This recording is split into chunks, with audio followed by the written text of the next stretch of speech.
తండ్రి అయిన దేవునికి కృతజ్ఞతాస్తుతులు. అదే విధముగా కూడి ఉన్న సంఘమంతటికి కూడా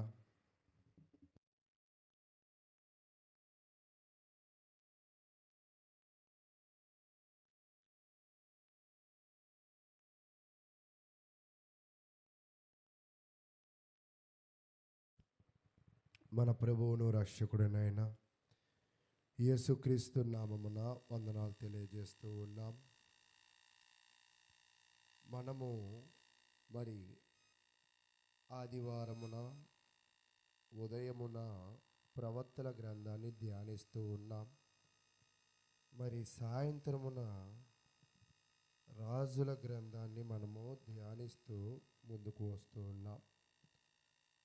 గతములో అతల్య అనే ఒక స్త్రీని గురించిన అధ్యయనము మనము నేర్చుకున్నాం.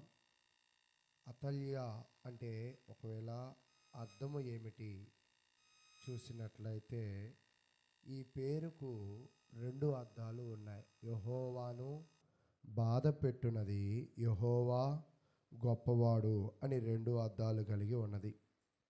అయితే మొట్టమొదటి స్త్రీ రాజుగా అయినట్లుగా మనము బైబిల్లో చూస్తూ ఉన్నాం. అయితే ఈరోజు కూడా కొద్దిగా మంది రాజులను గురించిన అధ్యయనము చేయడానికి ప్రయత్నం చేద్దాం. అయితే దానికి ముందుగా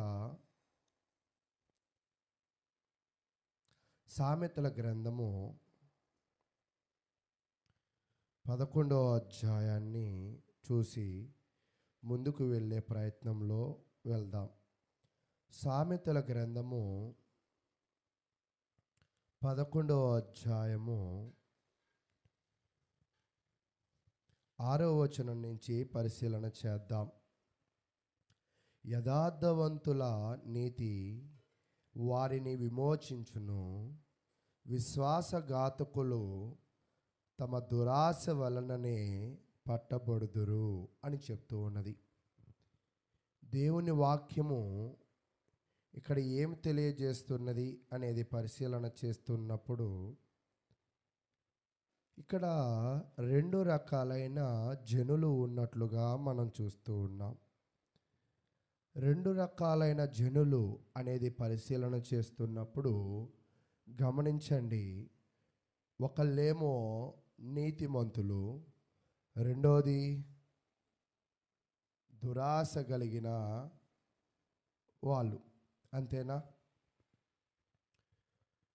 నీతిమంతుల యొక్క నీతి వారిని ఏమి చేసిద్దంటే రక్షించేదిగా ఉంటుంది.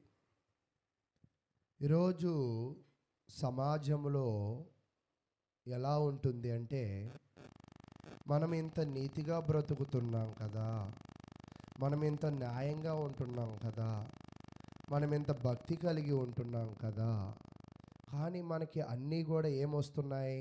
బాధలే వస్తున్నాయి, దుఃఖమే వస్తుంది అని చాలామంది కూడా నిరాశ పడుతూ ఉంటారు.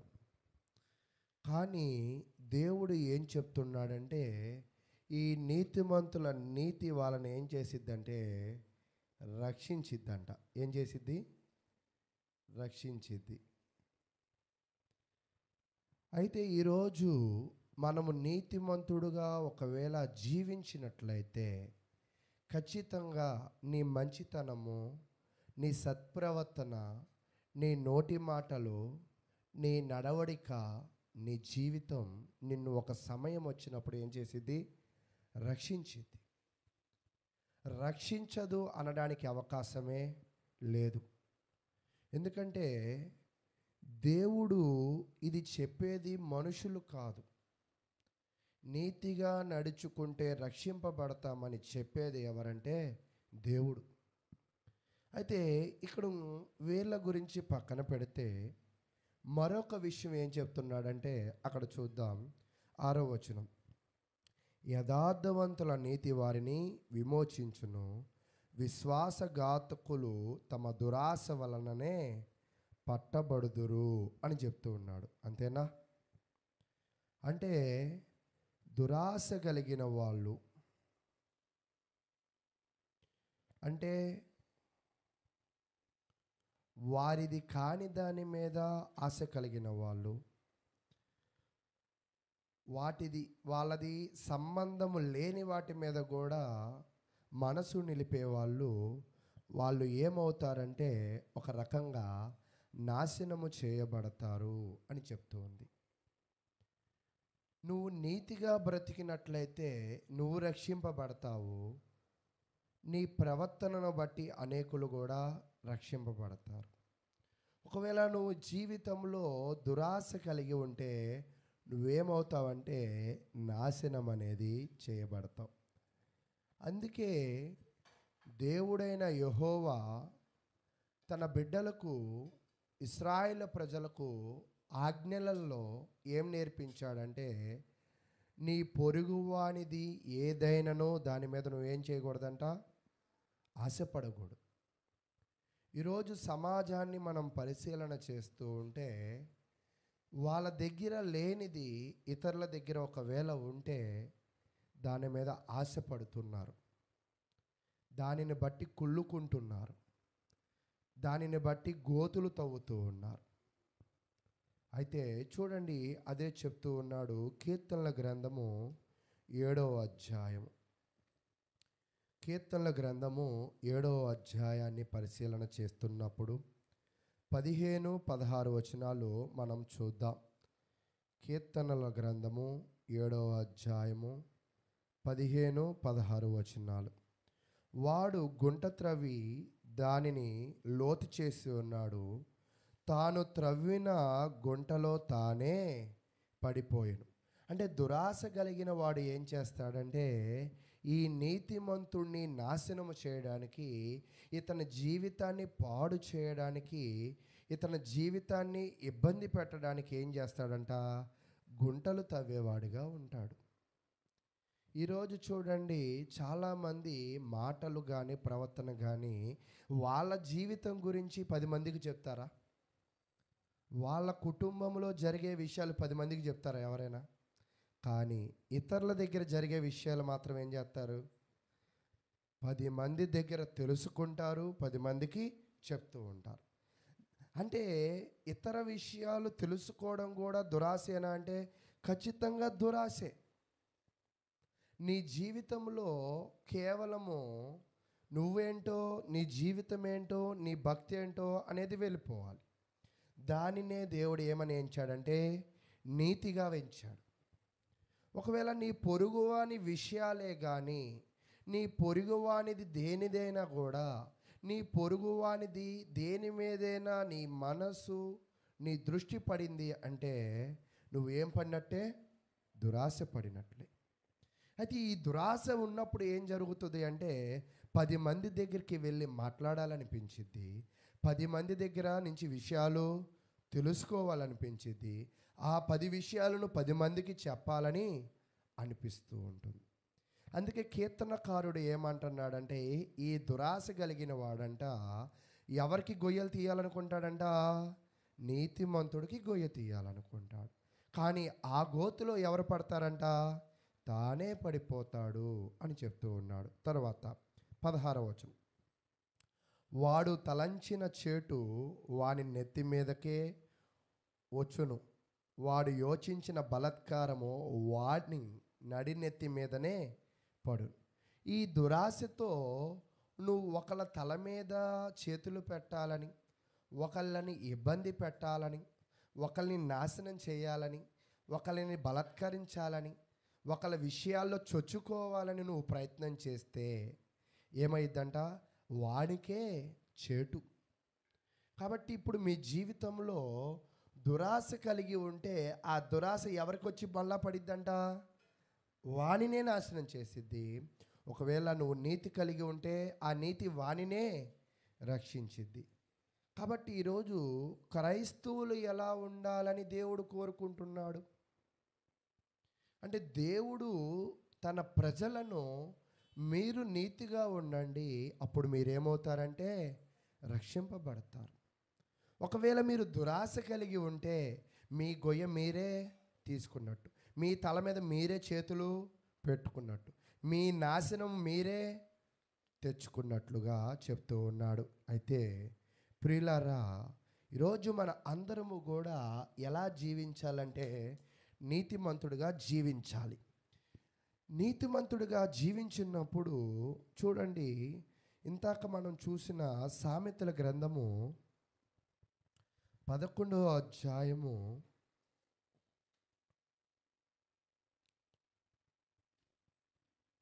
4వ వచనం నుంచి మనం పరిశీలన చేద్దాం. సామెతల గ్రంథము 11వ అధ్యాయం 4వ వచనం. ఉగ్రత దినమందు ఆస్తి అక్కరకు రాదు, నీతి మరణము నుండి రక్షించును. అంటే నీ జీవితంలో నువ్వు నీతిగా బ్రతుకుతున్నావు అంటే నీ జీవితాన్ని ఎవరు రక్షిస్తారంట? నీ యొక్క నీతే రక్షించిద్ది. చాలామంది ఏమనుకుంటున్నారు అంటే వాళ్ళు రక్షింపబడడానికి దుర్మార్గులుగా ఉంటున్నారు, దురాశపరులుగా ఉంటున్నారు. కానీ ఒక వ్యక్తి దుర్మార్గత, ఒక వ్యక్తి దురాశ, ఒక అతని ఆస్తి అతనిని ఏం చేయలేదంట? రక్షించలేదు అని చెప్తూ ఉన్నాడు. అయితే పై వచనం చూడండి. యథార్థవంతుల యథార్థత వారి త్రోవ చూపించును, ద్రోహుల మూర్ఖ స్వభావము వారిని పాడు చేయడు. మీరు మొదటి నుంచి గమనించండి, నీతి ఏమవుతుందని చెప్తూనే ఉన్నాడు, రక్షిస్తుందనే చెప్తున్నాడు. దురాశ ఎప్పుడు వారిని ఏం చేసిద్దంట? నాశనం చేసిద్ది. ఈరోజు ఇతరులకు ద్రోహము చేయాలన్న ఆలోచన నీకు కలిగి ఉంటే, అటువంటి మూర్ఖ స్వభావము నువ్వు కలిగి ఉంటే, ఆ మూర్ఖత్వము, ఆ ద్రోహము తిరిగి ఎవరి దగ్గరికి వచ్చిద్దంట? నీ దగ్గరికే వచ్చిద్ది. అయితే ప్రియులారా, ఈరోజు నువ్వు యథార్థుడిగా ఉంటే నీ నడవడిక నీకేం చేసిద్దంటే మంచి మార్గంలో నిన్ను నడిపిస్తూ ఉంది. కాబట్టి మొదటి నుంచి మనం ఏం చూస్తున్నామంటే నీతిమంతుడు అతను ఏమవుతాడంటే రక్షింపబడతాడు, దుర్మార్గుడు ఏమవుతాడంటే నాశనం అవుతాడు అని చెప్తూ ఉన్నాడు. అయితే ఇంకా మనం చూస్తున్నప్పుడు 7వ వచనానికి వద్దాం. సామెతల గ్రంథము 11వ అధ్యాయము 7వ వచనం. భక్తిహీనుడు చనిపోగా వాని ఆశ నిర్మూలమగును. ఇక్కడ మీరు గమనించండి, ఈ నీతిమంతుడు ఒక సందర్భం వస్తే ఏమైపోతాడు? చనిపోతాడు. ఈ భక్తిహీనుడు, ఈ దురాశ కలిగిన వాడు కూడా ఏమైపోతాడు? చనిపోతాడు. ఇద్దరికీ చావు కామనే. కానీ ఇక్కడ గమనించినట్లయితే చూడండి, భక్తిహీనుడు చనిపోగా వీడి ఆశలన్నీ కూడా ఏమైపోతాయంటే అవి కూడా చనిపోతాయి. ఇక్కడ రక్షింపబడము, బ్రతకడము అంటే ఏమిటి అంటే నీతిమంతుడు చనిపోయినా నీతిమంతుడు ఆశలు చనిపోవు, నీతిమంతుడు కోరికలు చనిపోవు. అక్కడ చెప్తున్నాడు చూడండి, బలాఢ్యుడైన వారి ఆశ భంగమైపోవును. నీ జీవితంలో నువ్వు నీతిమంతుడుగా ఉంటేనే నీ ఆశలు ఏమవుతాయంటే మరి దేవుడు ఆశీర్వదిస్తాడు. ఒకవేళ భక్తిహీనుడిగా ఉంటే నీ ఆశలు కూడా ఏమైపోతాయంట? నిర్మూలమైపోతాయి, అంటే పాడైపోతాయి. అంటే ఇక్కడ నీతిమంతుడు వాళ్ళ పిల్లలు బాగుండాలని అనుకుంటాడు, దురాశపరుడు కూడా ఎవరు బాగుండాలనుకుంటాడు? వాళ్ళ పిల్లలు బాగుంటారు. అంటే ఇద్దరిది ఒకే ఆశ, కానీ ఇద్దరి ప్రవర్తన ఒకటి కాదు. అంటే ఇద్దరిది ఒకటే ఆశ అన్నప్పుడు దేవుడు ఇద్దరు ఆశలు తీర్చాలిగా. కానీ దేవుడు ఎవరి ఆశలను తీరుస్తాడంటే నీతిమంతుల ఆశలను మాత్రమే దేవుడు తీరుస్తాడు. ఈరోజు చూడండి, మంచివాళ్ళు వాళ్ళ బిడ్డలు బాగుపడాలి, పెళ్ళిళ్ళు కావాలి, పిల్లలు కావాలి అని అనుకుంటారు. చెడ్డవాళ్ళు కూడా ఏమనుకుంటారు? వాళ్ళ పిల్లలు బాగుండాలి, వాళ్ళ కుటుంబాలు బాగుండాలని. అంటే ఆశ కలుగుతూ ఉంటుంది, కానీ ఎవరి ఆశ మాత్రమే గెలుస్తుందంట? నీతిమంతుడి ఆశ. చూడండి 10వ వచనము. నీతిమంతులు వద్దిల్లుట పట్టణమునకు సంతోషకరము, భక్తిహీనులు నశించినప్పుడు ఉత్సాహ ధ్వని పుట్టును.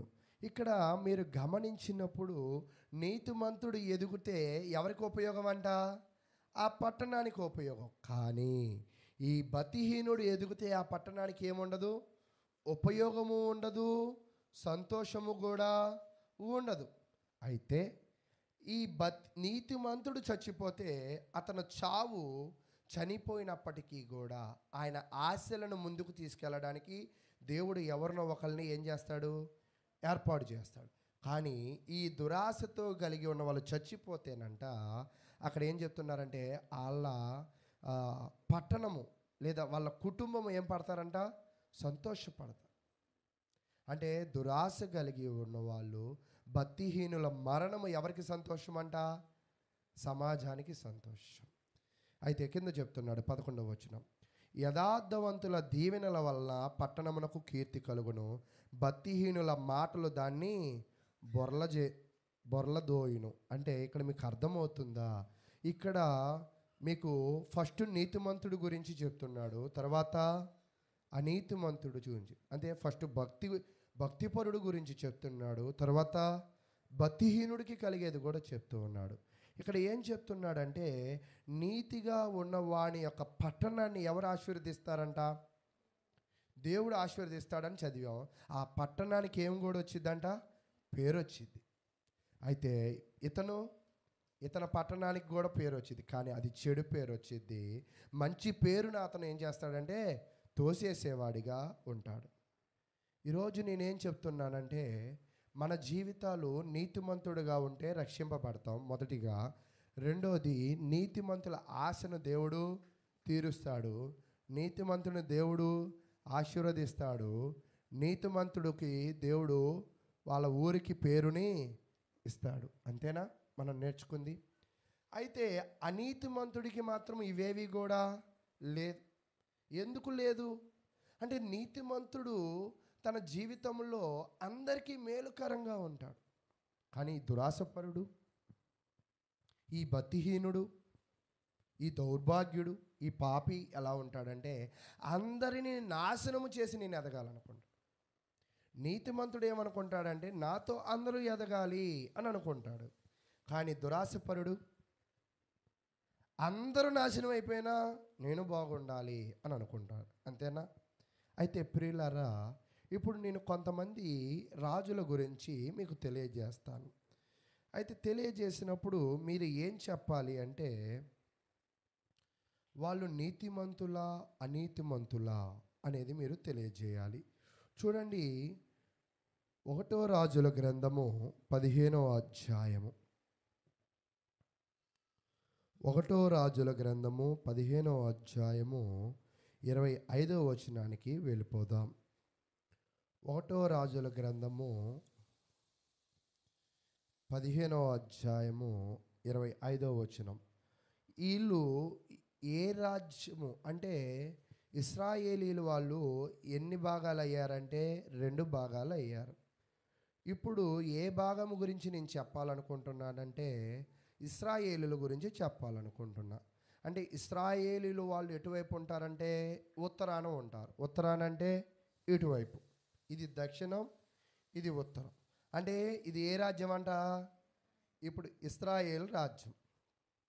అయితే ఇప్పుడు నేను చెప్పాలనుకున్న రాజు ఎవరంటే మనం గమనించినప్పుడు చూడండి 25వ వచనాన్ని చదువుకుందాం. యెరోబాము కుమారుడైన నాదాబు యూదా రాజైన ఆసా ఏలుబడిలో 2వ సంవత్సరమందు ఇశ్రాయేలు వారిని ఏలన ఆరంభించి ఇశ్రాయేలు వారిని 2 సంవత్సరములు ఏలెను. రాజు పేరు ఏమిటంట, ఇశ్రాయేల్ రాజు పేరు నాదాబు అని చెప్తున్నాడు. ఇతను ఎన్ని సంవత్సరాలు పరిపాలన చేశాడంట, 2 సంవత్సరాలు. ఇతను ఎన్నో రాజు అంటే ఇతను 2వ రాజు. ఎన్ని సంవత్సరాలు పరిపాలన చేశాడంట, 2 సంవత్సరాలే పరిపాలన చేశాడు. అయితే ఈ 2 సంవత్సరాల పరిపాలనలో ఇతడు నీతివంతుడిగా ఉన్నాడా లేదా ఇతను దురాశపరుడుగా ఉన్నాడా అనేది మనం నేర్చుకుందాం. అయితే నీతిమంతుడిగా ఉంటే అతను ఏమవ్వాలి, రక్షింపబడాలి. నీతిమంతుడిగా ఉంటే వాళ్ళ కుటుంబం ఏమవ్వాలి, వాళ్ళ కుటుంబం మీద ఆశలు ఉండాలి. నీతిమంతుడైతే వాళ్ళ కుటుంబాన్ని దేవుడు ఏం చేస్తాడు, ఆశీర్వదిస్తాడు.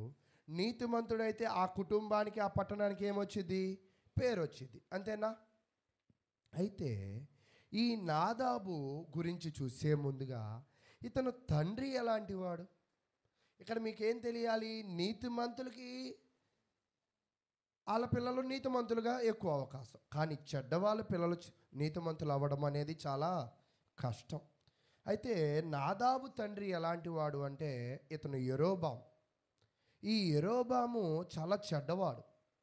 ఇతను చెడ్డవాడు కాబట్టి, ఇతను దురాశపరుడు కాబట్టి అతని జీవితం ఏమైపోయింది? ఖచ్చితంగా నాశనం అయిపోయింది. అంటే ఇప్పుడు నాదాబుకి దేవుడు రక్షిస్తాడా? నా యెరోబాము ఆశలను తీరుస్తాడా? ఆశీర్వదిస్తాడా నాదాబుని?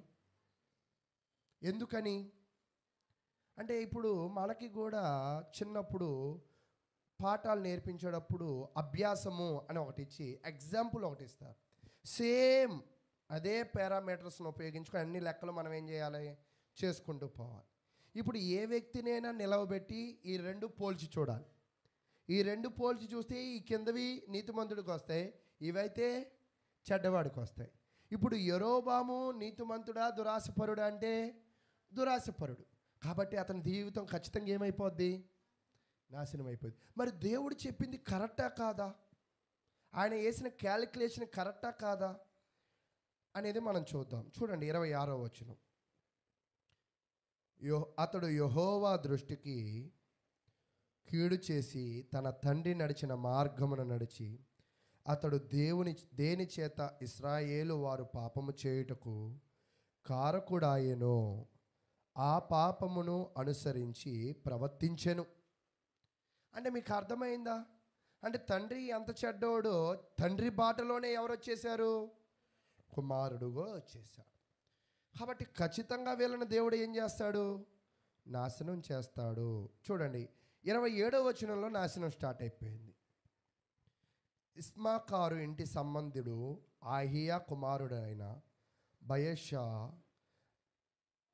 అతని మీద కుట్ర చేసిన. ఎవరి మీద కుట్ర? నాదాబు మీద. ఎందుకు కుట్ర చేసి ఉంటాడంటే దురాశ కలిగిన వాళ్ళని దేవుడు ఎక్కువ కాలము ఉంచడు. వాళ్ళ జీవితాల మీద వాళ్ళ ఆశలను ఎక్కువ కాలము ఉంచడు. వాళ్ళని దేవుడు ఎక్కువ కాలము ఆశీర్వదించడు. వాళ్ళకి పేరు కూడా రానిడు. అందుకే ఇతను ఎన్ని సంవత్సరాలు పరిపాలన చేశాడు? 2 సంవత్సరాలు. అంటే అనీతిమంతులు భూమి మీద ఉండకుండా, దుష్టులు రాజ్యము పరిపాలన చేయకుండా, దుష్టులకు పేరు ప్రఖ్యాతలు రాకుండా, దుష్టులు ఆశీర్వదింపబడకుండా, దుష్టుల ఆశలు నిర్మూలమగుటకు దేవుడు ఏం చేస్తాడంటే వాళ్ళను నాశనం చేస్తాడు. కాబట్టి ఈ నాదాబుని దేవుడు ఏం చేశాడంటే అతని మీదకి వేరే అతన్ని లేపాడు. అతను ఎవరంటే బయషా. ఈ బయషా అనే రాజు ఏం చేశాడంటే ఈ బయషా అనే రాజు ఈ నాదాబు మీద కుట్ర చేసి చంపేశాడు. నాదాబు మీద కుట్ర చేసి చంపేసి ఇతను రాజు అయిపోయాడు. అర్థమైందా? అయితే ఇక్కడ మనం గమనించవలసిన విషయం ఏంటంటే మరి ఇతను చేసింది కరెక్టా? ఇప్పుడు నాదాబు సరైన పర్సన్ కాదని అనుకున్నాము. అంటే బయషా చేసింది ఏమైనా కరెక్టా? అంటే బయషా కూడా నీతిమంతుడు ఏమీ కూడా కాదు. చూడండి అక్కడ వాక్యం తెలియజేయబడుతూ ఉంది.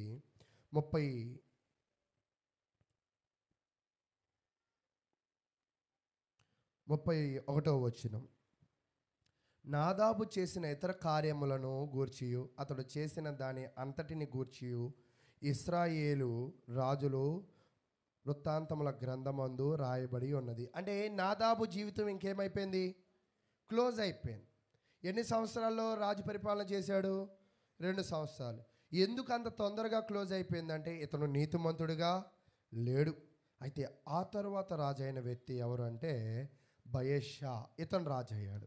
ఇతను ఎన్ని పరిపాలన చేశాడంటే 24 సంవత్సరాలు పరిపాలన చేశాడు. 33వ వచనాన్ని చదువుకుందాం. యూదా రాజైన ఆసా ఏలుబడిలో 3వ సంవత్సరమందు ఆహియా కుమారుడైన బయషా తీర్సాయందు ఇశ్రాయేలు వారు అందరినీ ఏలనారంభించి 24 సంవత్సరములు ఏలెను. అయితే ఇక్కడ దాకా ఏం చెప్పాడంటే ఎప్పుడు రాజుల గురించి చెప్పేటప్పుడు రాజు పేరు చెప్తాడు, పరిపాలన చేసింది చెప్తాడు, కింద చెప్తాడు క్యారెక్టర్ ఎలాంటిది అంటే ప్రవర్తన ఎలాంటిది అని చెప్తాడు. చూడండి కింద 34వ వచనం. అతడు యెహోవా దృష్టికి కీడు చేసి యెరోబాము దేని చేత ఇశ్రాయేలు వారు పాపము చేయుటకు కారకుడాయెనో దాని అంతటిని అనుసరించి ప్రవర్తించను. ఇక్కడ మొట్టమొదటి రాజు ఎవరంటే ఇశ్రాయేలు వారికి యెరోబాము. ఎవరండి? యెరోబాము. ఇతని కుమారుడు ఎవరు? నాదాబు. యెరోబాము పాపిష్టి వ్యక్తి కాబట్టి తన కుమారుడు కూడా పాపములోనే ఉన్నాడు. ఇతను బయట నుంచి వచ్చిన వ్యక్తి. నాదాబు కొడుకు కాదు, బయెషా బయట నుంచి వచ్చిన వ్యక్తి. ఈ బయెషా ఇతన్ని చంపి ఏమైపోయాడు? రాజు అయిపోయాడు. కానీ వీళ్ళ ముగ్గురు కూడా ఎలా నడుచుకున్నారు? పాపములోనే నడుచుకున్నారు. ఏంటి వాళ్ళు చేసిన పాపం? ఏంటి వాళ్ళు చేసిన పాపం అనేది చూసినప్పుడు మనకి అర్థమవుతుంది. చూడండి, 1 రాజుల గ్రంథము 12వ అధ్యాయం 12వ అధ్యాయాన్ని చూసిన తర్వాత కిందకి వచ్చేసేయండి.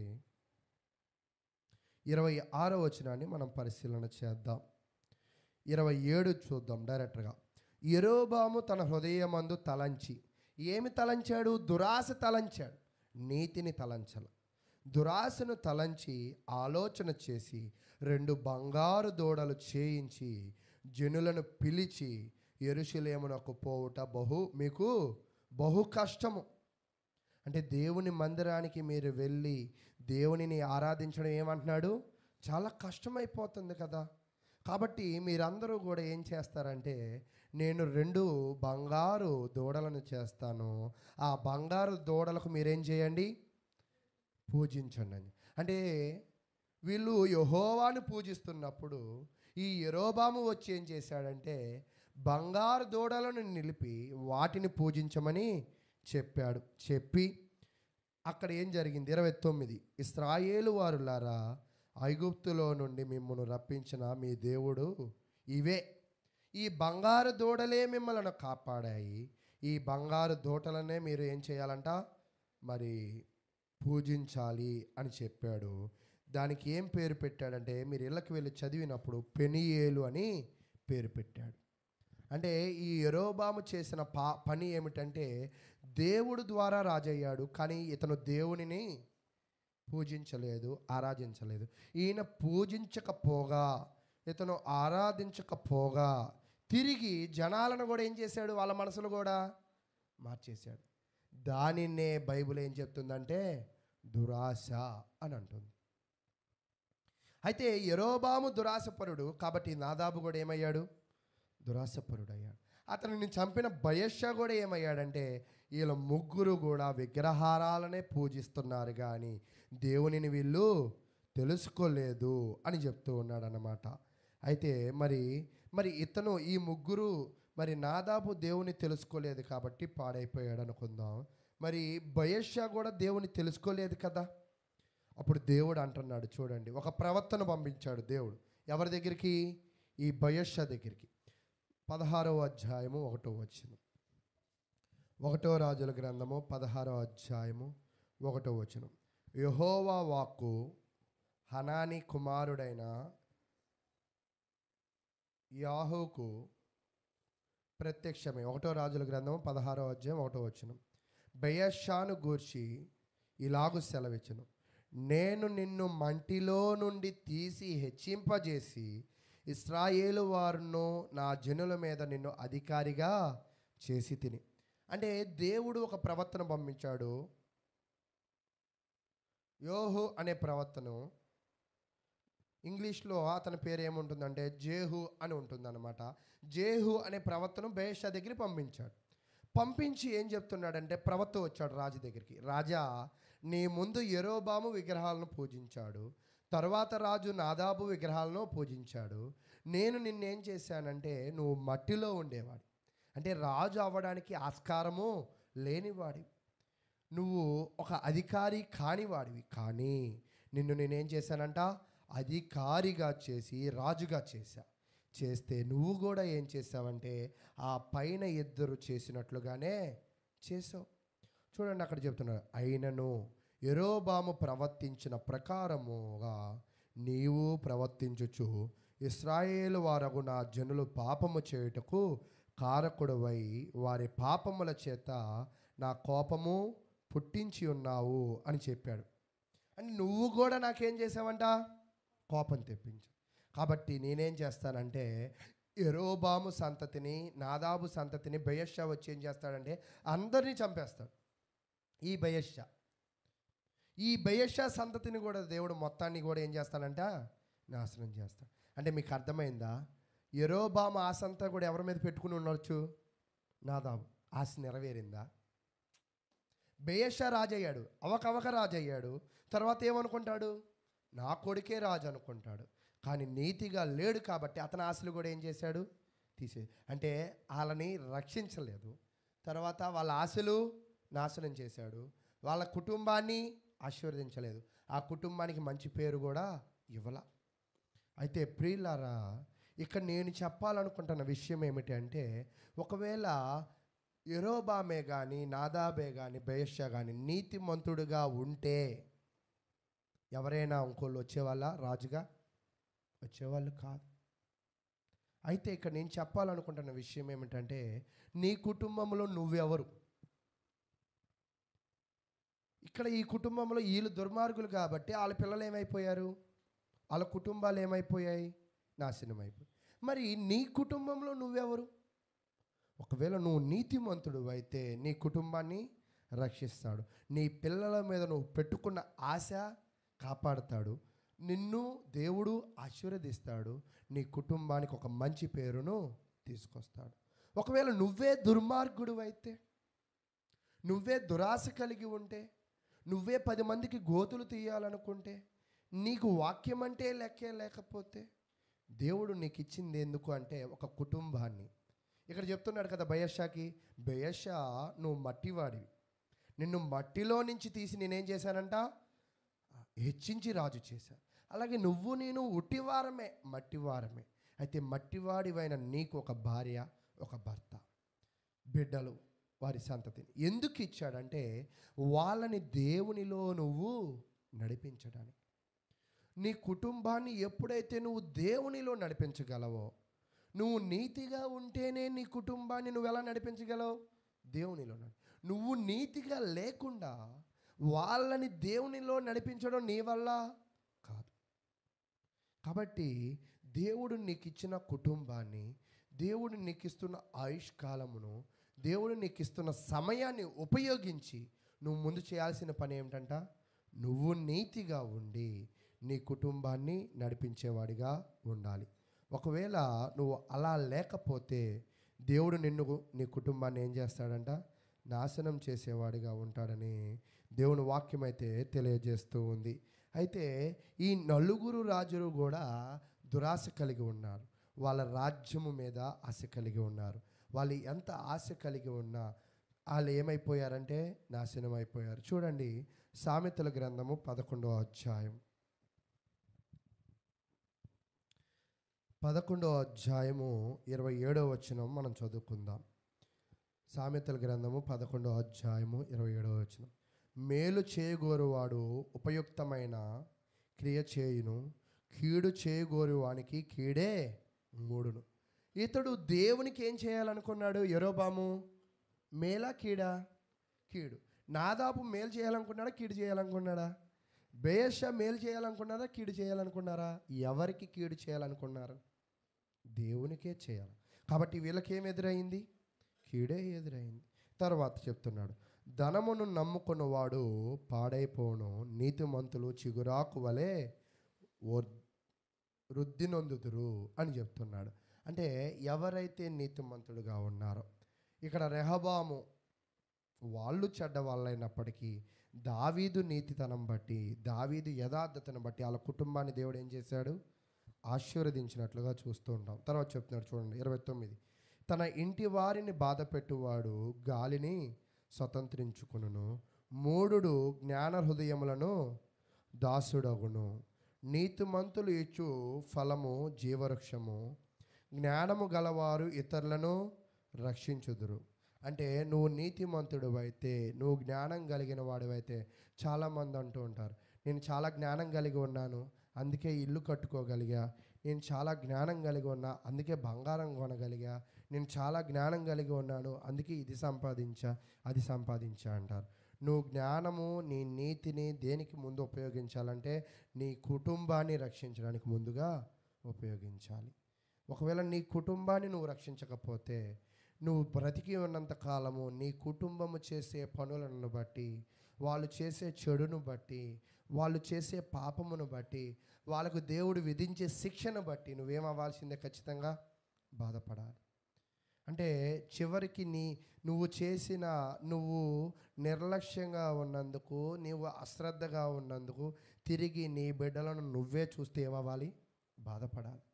కాబట్టి మనము బాల్యము నుంచే మన సమయాన్ని అంటులకో, బట్టలకో, కూరలకో, కూరగాయలకో ఖర్చు పెట్టడం కన్నా, మనం ప్రాముఖ్యముగా మన బిడ్డలకు మనం ఏం చేయాలంటే సమయమును ఎక్కువగా వాళ్ళతో కేటాయించి, బాల్యము నుంచే లేదా సమయం ఉన్నప్పటి నుంచే వాళ్ళతో దైవికమైన నువ్వు నడుస్తూ వాళ్ళను నడిపించే ప్రయత్నము చేయాలి. ఒకవేళ అలా నువ్వు చేయలేక ఫెయిల్ అయిపోతే, నీ టైం అంతా, నీకు ఇచ్చిన ఆరోగ్యం అంతా సంపాదించడానికి పెడితే చివరికి వీళ్ళు ఏమైపోతారు? ధనమును నమ్ముకున్నవాడు పాడైపో. ఒకవేళ నువ్వు నీతిని నమ్ముకో, ఏమవుతావంట? చిగురాకు వలె వృద్ధునొందుదురు అని చెప్తున్నాడు. కాబట్టి ప్రియులారా, మీ జీవితంలో మీరు నీతిని నమ్ముకోండి, దేవుడు దీవిస్తాడు. దురాశను ఒకవేళ మీరు నమ్ముకున్నట్లయితే ఖచ్చితంగా ఆ దురాశను బట్టి దేవుడు మిమ్మల్ని ఏం చేస్తాడంట? శిక్షించేవాడిగా ఉంటాడు అని తెలియజేస్తున్నా. కాబట్టి ఈ ముగ్గురు రాజులు దేవుడు ఏం చేశాడంటే వాళ్ళని నాశనం చేశాడు, వాళ్ళ కుటుంబాన్ని కూడా నాశనం చేశారు. వాళ్ళ కుటుంబీకులు ఎవరు కూడా ఇంకా బ్రతికి లేరు. కాబట్టి మన తరాలు బ్రతికి ఉండాలంట, మన తరాలకి మంచి పేరు ఉండాలంటే నీతిగా బ్రతకడం ఎవరు ప్రారంభించాలి? మొదటి అడుగు మనమే సమయము లేదు, లేదా ఆరోగ్యము లేదు, ఏదో కారణాలు మనం చెప్పినట్లయితే ఖచ్చితంగా ఈ కారణాలకి లెక్క ఎప్పుడు చెప్పాల్సి వచ్చిందంటే నీ బిడ్డలకు తర్వాత నువ్వు లెక్క చెప్పాల్సిన పరిస్థితి వస్తుంది. కాబట్టి దయచేసి మీ జీవితంలో మీరు భక్తి కలిగి ఉండి రానున్న కాలంలో మీ బిడ్డలను మీరు రక్షించుకోగలిగే పరిస్థితుల్లో ఉండాలని ఆశిస్తూ, ఎంతో ఓపికగా విన్న మీ అందరికీ ప్రభువు నామమున వందనాలు తెలియజేస్తూ ముగిస్తూ ఉన్నాను.